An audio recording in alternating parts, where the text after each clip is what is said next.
प्रथमं साईनाथाय, द्वितीयं द्वारकामायिने, तृतीयं तीर्थराजाय, चतुर्थं भक्तवत्सले, पंचमं परमात्माय, षष्ठमं च शिरडीवासिने, सप्तमं सद्गुरुनाथाय, अष्टमं अनाथनाथवे, नवमं निराडम्बराय, दशमं दत्तावतारिणे।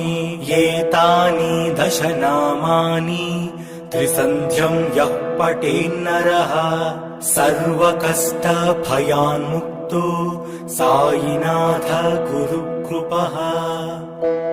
प्रथमं साईनाथाय, द्वितीयं द्वारकामायिने, तृतीयं तीर्थराजाय, चतुर्थं भक्तवत्सले, पंचमं परमात्माय, षष्ठमं च शिरडीवासिने,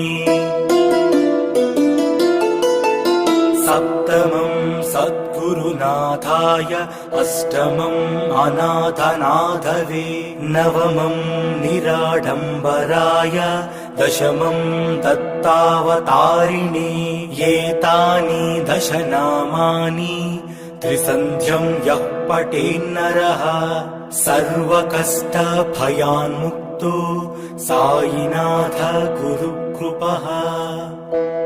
प्रथमं साईनाथाय, द्वितीयं द्वारकामायिने, तृतीयं तीर्थराजाय, चतुर्थं भक्तवत्सले, पंचमं परमात्माय, षष्ठमं च शिरडीवासिने,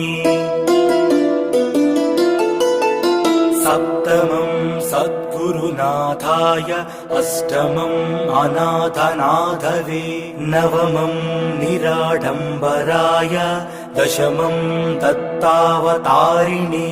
एतानि दश नामानि त्रिसन्ध्यं यः पठेन्नरः सर्वकष्टभयान्मुक्तो साईनाथ गुरुकृपः। प्रथमं साईनाथाय, द्वितीयं द्वारकामायिने, तृतीयं तीर्थराजाय, चतुर्थं भक्तवत्सले, पंचमं परमात्माय, षष्ठमं च शिरडीवासिने, सप्तमं सद्गुरुनाथाय, अष्टमं अनाथनाथवे, नवमं निराडम्बराय, दशमं दत्तावतारिणे। एतानि दश नामानि त्रिसन्ध्यं यः पठेन्नरः सर्वकष्टभयान्मुक्तो साईनाथ गुरुकृपः। प्रथमं साईनाथाय, द्वितीयं द्वारकामायिने, तृतीयं तीर्थराजाय, चतुर्थं भक्तवत्सले, पंचमं परमात्माय, षष्ठमं च शिरडीवासिने, सप्तमं सद्गुरुनाथाय, अष्टमं अनाथनाथवे, नवमं निराडम्बराय, दशमं दत्तावतारिणे।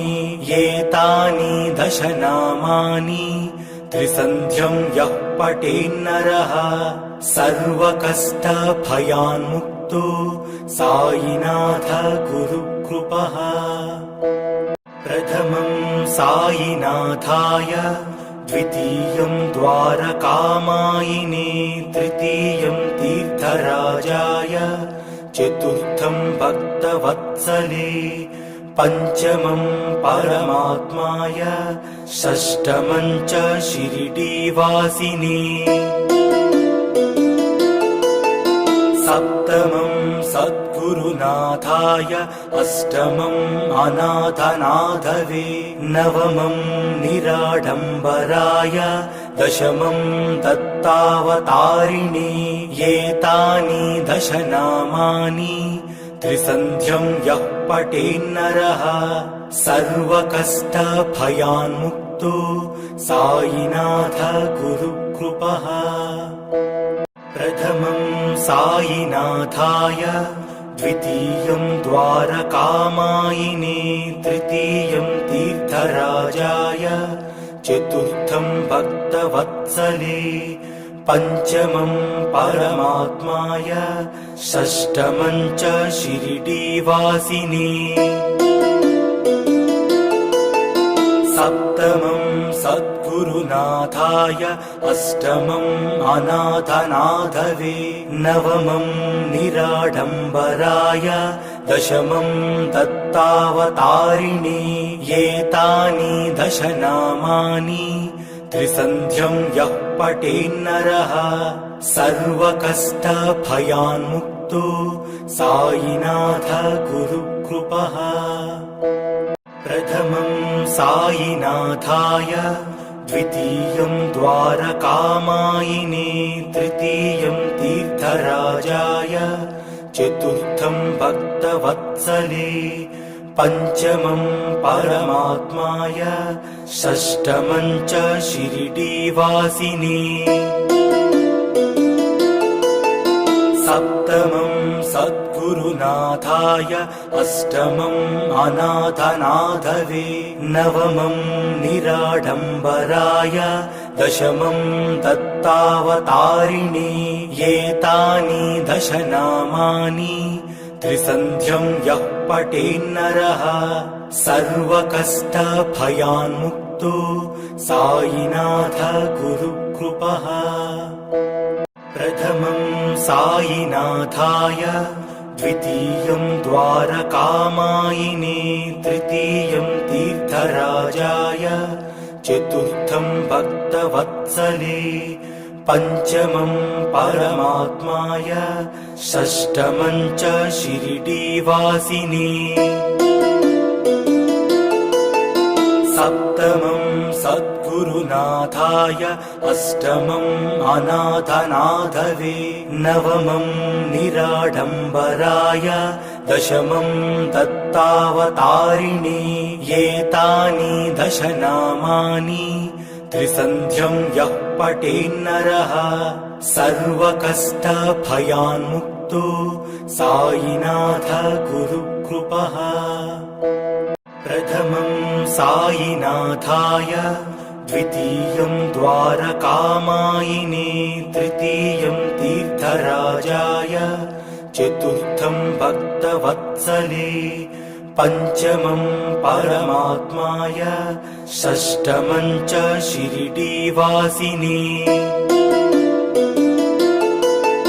सप्तमं सद्गुरुनाथाय अष्टमं अनाथनाथवे नवमं निराडम्बराय दशमं दत्तावतारिणे एतानि दश नामानि त्रिसन्ध्यं यः पठेन्नरः सर्वकष्टभयान्मुक्तो साईनाथ गुरुकृपः प्रथमं साईनाथाय द्वितीयं द्वारकामायिने तृतीयं तीर्थराजाय चतुर्थं भक्तवत्सले पंचमं परमात्माय षष्ठमं च शिरडीवासिने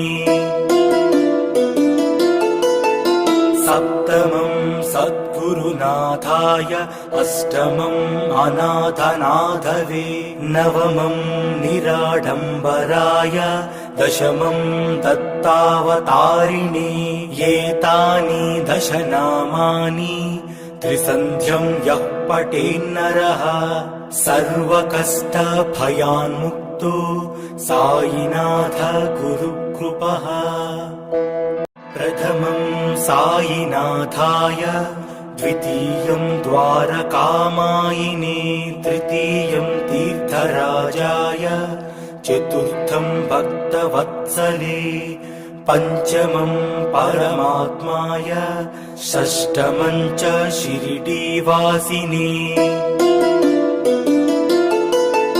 सप्तमं सद्गुरुनाथाय, अष्टमं अनाथनाथवे, नवमं निराडम्बराय, दशमं दत्तावतारिणे। एतानि 10 नामानि त्रिसन्ध्यं यः पठेन्नरः सर्वकष्टभयान्मुक्तो सायिनाथ गुरुकृपः।